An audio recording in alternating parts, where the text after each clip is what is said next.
Halo Tribuners, selamat sore dan apa kabar Anda? Senang sekali saya Putri Utami kembali menyapa Anda di Ambon hari ini, edisi Rabu 29 Oktober 2025, di mana selama beberapa menit ke depan kami akan menghadirkan sejumlah informasi terbaru dari beberapa daerah di Maluku untuk Anda. Kita mulai dengan berita pertama. BPTD bakal pasang 8 water barrier gantikan speed bump depan Rindam 15 Patimura. Kepala Balai Pengelola Transportasi Darat atau BPTD kelas 2 Maluku, Hasan Bisri, akhirnya buka suara menyikapi polemik speed bump di depan markas Komando Resimen Induk Daerah Militer atau Makorindam 15 Patimura, Negeri Suli, Kecamatan Salahutu, Maluku Tengah. Bisri dengan tegas menyatakan dalam waktu dekat akan dilakukan pemasangan water barrier untuk gantikan speed bump. Sebanyak 8 unit water barrier sudah disiapkan dan tinggal dibawakan ke lokasi. Selanjutnya terkait pemasangan rambu-rambu di lokasi rawan kecelakaan atau LRK akan dilakukan pada anggaran tahun 2026 mendatang. Diberitakan sebelumnya, keluhan pengguna jalan nasional di depan markas Komando Resimen Induk Daerah Militer atau Makorindam 15 Patimura, Negeri Suli, Kecamatan Salahutu, Kabupaten Maluku Tengah, akhirnya menemui titik terang. Komisi 1 Dewan Perwakilan Rakyat Daerah atau DPRD Provinsi Maluku mengambil langkah tegas menyepakati perombakan total terhadap pemasangan 3 baris polisi tidur yang meresahkan dan diduga melanggar standar keselamatan jalan. Keputusan ini dicapai dalam rapat dengar pendapat atau RDP Komisi 1 pada Jumat 24 Oktober 2025. Adapun rapat dihadiri dan Rindam 15 Patimura, Dirlantas Polda Maluku, Kasatker Balai Pelaksana Jalan Nasional atau BPJN, dan Dinas Perhubungan Maluku.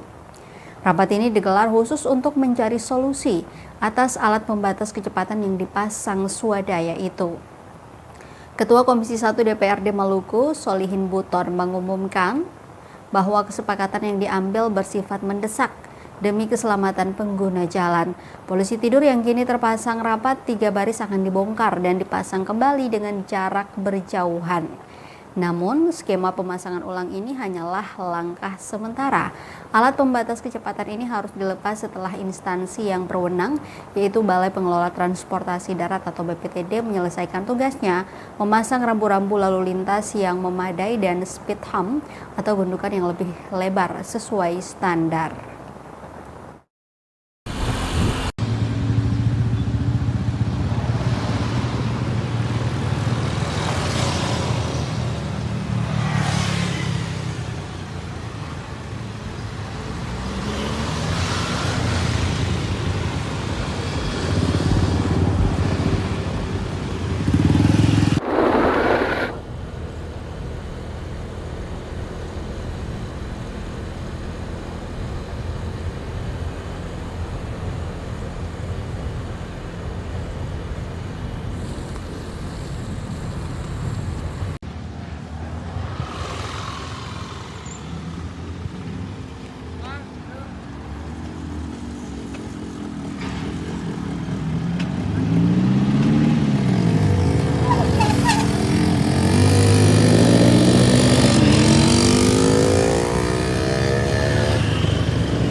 Informasi lainnya, Tribuners, deklarasi OKP Cipayung Plus dukung musyawarah daerah ke-15 KNPI Maluku Tengah. Deklarasi Organisasi Kepemudaan atau OKP Cipayung Plus dukung penuh Musyawarah Daerah atau Musda Dewan Pengurus Daerah atau DPD Komite Nasional Pemuda Indonesia atau KNPI Maluku Tengah ke-15. Deklarasi OKP Cipayung Plus berlangsung di kantor KNPI Maluku Tengah Kota Masohi, Selasa 28 Oktober 2025. Diikuti oleh lembaga Cipayung Plus di Maluku Tengah yakni HMI, PMII, IMM, GMNI, dan LMND. Saat ini menakodai KNPI Maluku Tengah, Karateker Ketua KNPI Maluku Tengah, Lahamidun. Kepada wartawan, Lahamidun menyatakan terkait dengan musyawarah daerah KNPI melanjutkan semangat rekan-rekan Cipayung Plus yang mengharapkan bahwa kepemudaan di Maluku Tengah sudah harus satu, tidak tercerai-berai. Oleh karena itu, Lahamidun mengatakan semangat pemuda akan menjadi harapan baru di Maluku Tengah. Ia menyebut rencana pelaksanaan musda oleh panitia pelaksana bakal jatuh di tanggal 12 November 2025. Dirinya juga merespons soal dualisme kepengurusan KNPI Maluku Tengah. Menurutnya, KNPI adalah milik Cipayung Plus. Terkait dengan proporsi pengurus di tingkat ranting, Karateker KNPI Maluku Tengah itu mengaku sudah terbentuk kepengurusan Karateker di tingkat ranting atau kecamatan.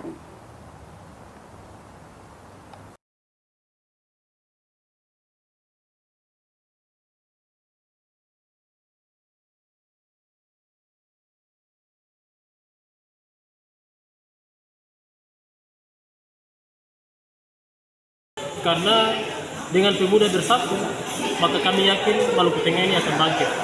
Maluku Tengah punya tulang punggung di pemuda KNPI. Kami memahami sungguh bahwa sesungguhnya KNPI ini adalah milik Cipayung Plus. Dan apapun yang menjadi arah kebijakan Cipayung Plus, itulah yang harus diakui oleh seluruh elemen bahwa hasil daripada musyawarah yang diselenggarakan oleh Cipayung Plus itu yang menjadi sah dan harus kita pegang sebagai satu kesatuan utuh bahwa yang nantinya akan menjalankan seluruh proses KNPI nanti ke depan. Terkait dengan ranting, karena kapasitas kami hari ini sebagai pengurus Karateker, alhamdulillah kami sudah menunjuk 19 kecamatan sebagai pengurus Karateker tingkat kecamatan untuk mendukung pelaksanaannya kegiatan musyawarah daerah. Assalamualaikum warahmatullahi wabarakatuh. Selamat malam, salam sejahtera untuk kita semua. Om Swastiastu, Namo Buddhaya, salam kebajikan. Salam pemuda. Kami Cipayung Plus Kabupaten Maluku Tengah dengan ini menyatakan dukungan penuh atas penyelenggaraan musda DPD KNPI yang kalau kita melihat seluruh peradaban yang ada di bumi ini, itu yang menjadi masalah kebenarannya adalah pemuda itu sendiri. Terkait dengan pemuda itu sendiri, kita sedikit dekat dengan salah satu kata dari Stok.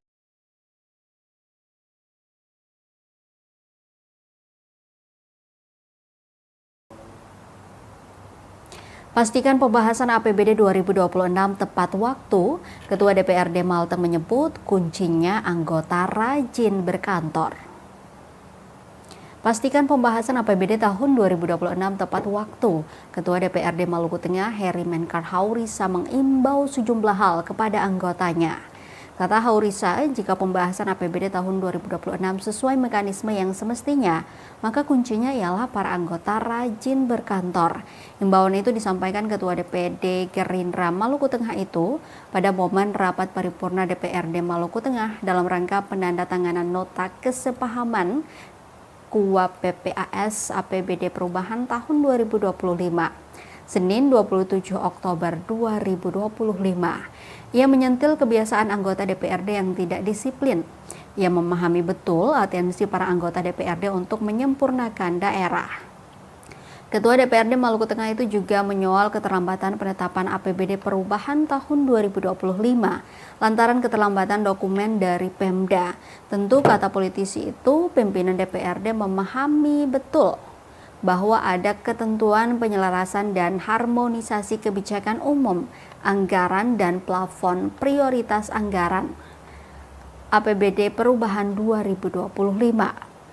Dilanjutkan setelah dokumen KUA PPAS masuk, maka ada pembahasan antara TAPD dan Banggar DPRD.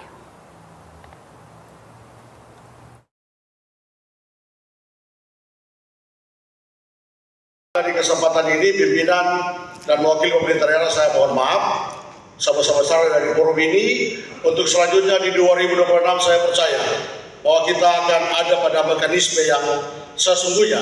Yang penting teman-teman rajin berkantor saja dan datang pada tepat waktunya. Kita sudah tidak disiplin. Paripurna jam 10, kita datang jam 12. Karena itu mari kita koreksi diri kita sama-sama. Kalau kita mau menyerang eksekutif, kita serang diri kita dulu. Tapi kalau kita tidak sempurna, bagaimana kita menyempurnakan daerah ini? Dengan demikian ini menjadi catatan bersama bahwa kegagalan ini menjadi gagalan kita bersama. Mari kita evaluasi supaya 2026 saya berharap Pak Bupati dan jajaran akan juga tanggap mendengar apa yang saudara-saudara sampaikan supaya ada perbaikan di 2026. Kan kita memahami betul bahwa keterlambatan ini kan kalau kita bilang eksekutif salah atau legislatif salah juga tidak terlalu tepat. Tetapi karena dokumen yang masuk itu juga terlambat, mengakibatkan kita bypass tapi tidak menghilangkan substansinya.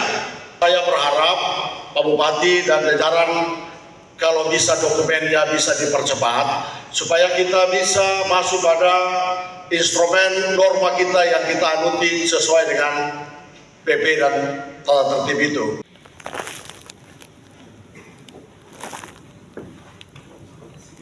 Siap, Pak Bupati. Dan yang Brimob B. Toto Ramahai atau yang mewakili dan meminta kepada pimpinan kemarin bahwa RKP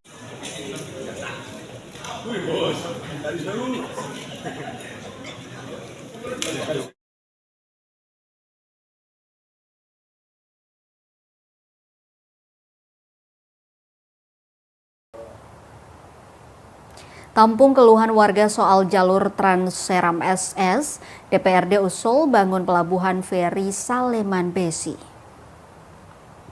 Tampung keluhan warga soal kerusakan berulang pada jalan lintas Trans-Seram atau SS, DPRD Maluku Tengah usulkan bangun pelabuhan feri penyeberangan Saleman menuju Besi.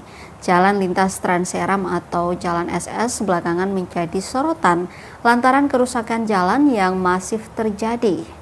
Terlebih saat musim hujan sering terjadi banjir hingga longsor yang menutupi badan jalan. Akibatnya kendaraan yang melintas dari arah Maluku Tengah ke Seram Utara hingga Kabupaten Seram bagian Timur atau SBT ataupun sebaliknya terpaksa tak bisa melintas. Atas masalah itu, fraksi PKS DPRD Maluku Tengah pada momen rapat paripurna Senin 27 Oktober 2025 buka suara. Perwakilan juru bicara fraksi PKS Ardian Syah Makatita mengatakan, fraksi PKS menawarkan pembangunan jalur alternatif, yaitu pembangunan pelabuhan penyeberangan feri yang menghubungkan negeri Saleman dan Olong ataupun Besi. Tentu hal itu dilatar belakangi keluhan masyarakat terkait seringnya kerusakan ruas jalan SS di Kecamatan Seram Utara sampai ke Seram Utara Barat. Menanggapi hal itu, Bupati Maluku Tengah Zulkarnain Awad Amir mengatakan pihaknya sedang mendorong rencana tersebut dengan pemerintah provinsi atau Pemprov dan ASDP. Mudah-mudahan ada jalan keluarnya dengan kondisi anggaran yang ada.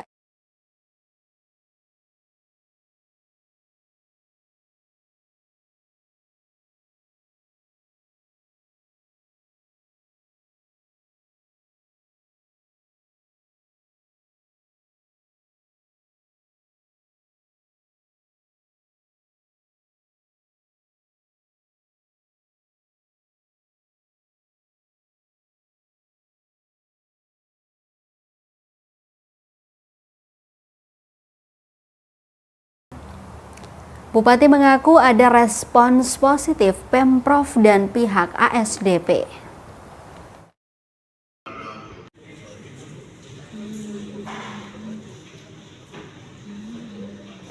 Bahwa harus ada akses transportasi baru, maksimal peri ke sana mas. Menghindar dari SES Pak. Oh iya. Karena kecelakaan terjadi banyak di sekitar sana. Itu upaya yang kita lagi lakukan, dan doakan sebab kita betul-betul mendorong untuk isolasi itu terbuka dengan fair ini.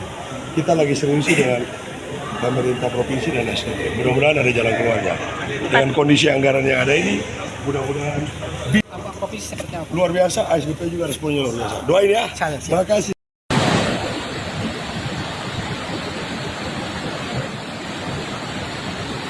SS saat ini hancur.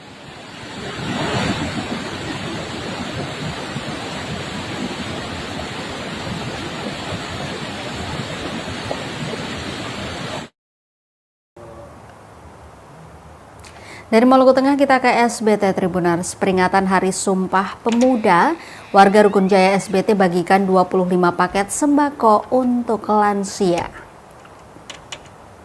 Pemuda Negeri Administratif Rukun Jaya, Kecamatan Pula Barat, Kabupaten Seram Bagian Timur atau SBT, menggelar kegiatan sosial berupa pembagian 25 paket sembako kepada masyarakat Selasa 28 Oktober 2025. Pembagian sembako tersebut sebagai bentuk semangat memperingati Hari Sumpah Pemuda ke-97 tahun 2025. Kegiatan ini bahkan telah menjadi tradisi tahunan yang rutin dilaksanakan sejak tahun 2020. Ketua Pemuda setempat, Trisno Rumadan, mengatakan kegiatan tersebut merupakan wujud kepedulian pemuda terhadap masyarakat sekaligus sarana mempererat tali silaturahmi antara negeri Rukun Jaya dan negeri Jembatan Basa. Kata dia, akibat keterbatasan anggaran, jumlah paket sembako tahun ini menurun dibandingkan tahun-tahun sebelumnya. Adapun isi dari satu paket sembako yang dibagikan kepada warga, yakni beras SPHP 5 kg, kopi 1 bungkus, gula pasir 1 kg, susu kaleng, daun teh, dan minyak goreng 1 liter. Menurut pihaknya, peringatan Hari Sumpah Pemuda menjadi upaya konkret untuk menumbuhkan semangat kebersamaan dan kepedulian sosial di kalangan pemuda. Mewakili pemuda setempat, dirinya berharap kegiatan seperti ini bisa ditiru oleh pemuda di desa-desa lain di Kecamatan Bula Barat.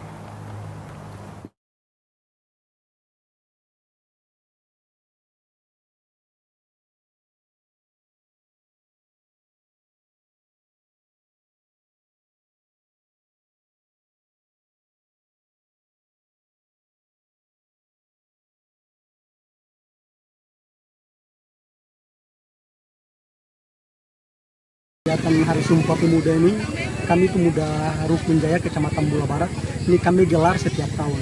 Nah, dari 2020 sampai pada 2024 itu tanpa sentuhan dari pemerintah desa.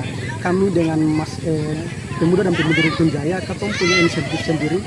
Caranya kita jual bazar, itu kita cari dana yang dari bazar itu kita berikan sembako kepada yatim piatu, janda, lansia, dan cacat. Yang kali ini memang menurun, kali ini hanya 25 paket, tapi dari 2020 sampai pada 2024 itu 50 sampai 60 paket. Ya, tujuan dari pembagian sembako ini adalah untuk membantu masyarakat kami yang ekonomi lemah, masyarakat yang kami menilai bahwa semacam lansia. Lansia ini kan kita tahu zaman di kondisi yang sekarang ini ekonominya agak sedikit sulit, sehingga dengan cara ini kami pemuda dan pemuda Rukun Jaya melakukan kegiatan untuk membantu, mungkin sedikit memberikan rezeki ini kepada mereka.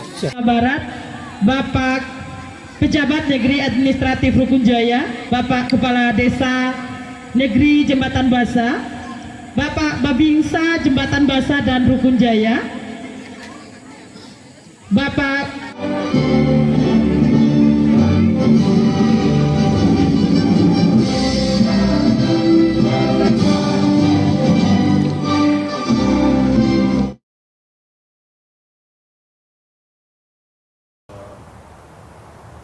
Genangan di Jalan Danau Rana berubah jadi kolam kotor, diduga bekas galian proyek tanpa drainase. Genangan air yang menyerupai kolam di Jalan Danau Rana, tepatnya di pertigaan depan rumah makan Al-Faz Family, Kota Namlea, Kabupaten Buru, meresahkan warga dan pengguna jalan. Bagaimana tidak, air yang tergenang di sana tak kunjung surut, malah dipenuhi sampah.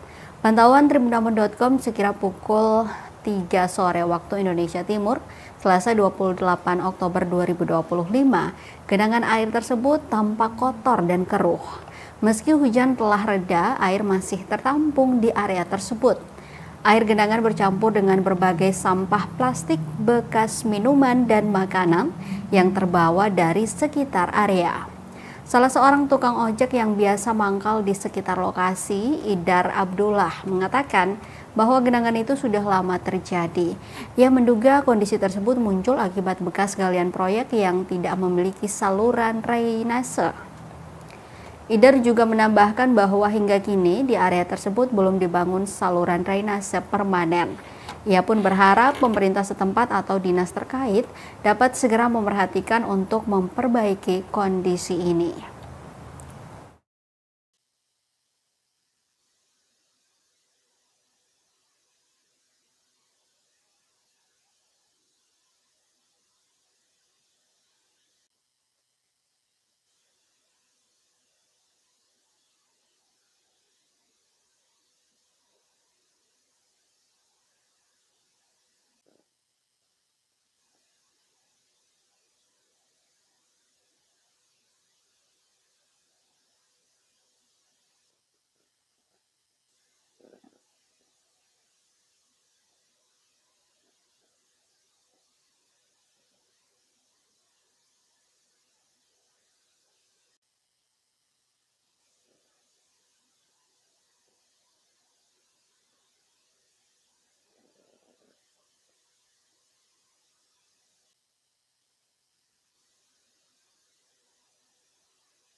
Kita ke berita terakhir Tribuners, rayakan bulan bahasa, Unikbu hadirkan pentas seni budaya.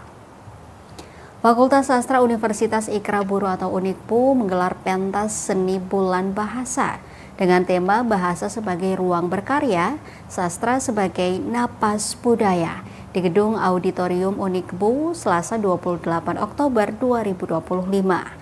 Kegiatan ini menampilkan beragam pertunjukan seni seperti pembacaan puisi, tarian, dan lagu solo yang dibawakan oleh mahasiswa Fakultas Sastra. Acara ini juga dihadiri oleh perwakilan dari Dinas Pendidikan dan Kebudayaan Kabupaten Buru serta Dinas Perpustakaan Kabupaten Buru. Dalam sambutannya, Wakil Rektor 2 Universitas Ikra Buru, Dr. Jufri P. Laitupa, menyampaikan pentingnya bahasa sebagai bagian dari identitas dan peradaban bangsa.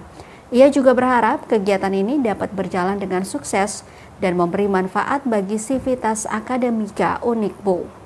Pentas seni ditutup dengan penampilan tarian adat Cekalele dan tarian sawat yang dibawakan oleh mahasiswa Universitas Ikra Buru. Diketahui, Bulan Bahasa merupakan kegiatan tahunan yang diselenggarakan setiap bulan Oktober untuk memperingati peran penting bahasa dan sastra Indonesia dalam kehidupan berbangsa dan bernegara. Peringatan ini berakar dari Sumpah Pemuda 28 Oktober 1928, di mana para pemuda berikrar menjunjung tinggi bahasa persatuan, yaitu bahasa Indonesia.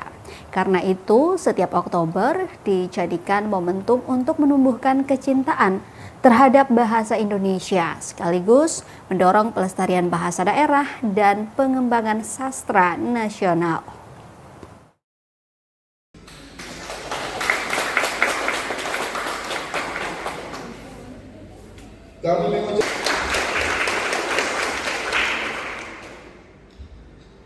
Dan tentu saja seluruh peserta yang turut memelihara kegiatan ini, harapan kami kegiatan ini menjadi manfaat yang luas. Terima kasih atas perhatian dan partisipasinya. Wassalamualaikum warahmatullahi wabarakatuh. Demikian laporan sekaligus sambutan ini saya sampaikan. Mohon maaf apabila terdapat kekurangan dalam pelaksanaan kegiatan maupun. Bahasa merupakan sebuah entitas yang penting dalam rangka untuk, kalau dulu kan untuk memerdekakan Indonesia, ini sekarang ini untuk menjaga keutuhan bangsa dan. Tribuners, informasi dari Pulau Buru tadi sekaligus mengakhiri perjumpaan kita di Ambon hari ini. Saya Putri Utami mewakili seluruh kru yang bertugas mengucapkan terima kasih atas perhatian Anda. Selamat sore, sampai jumpa dan amato.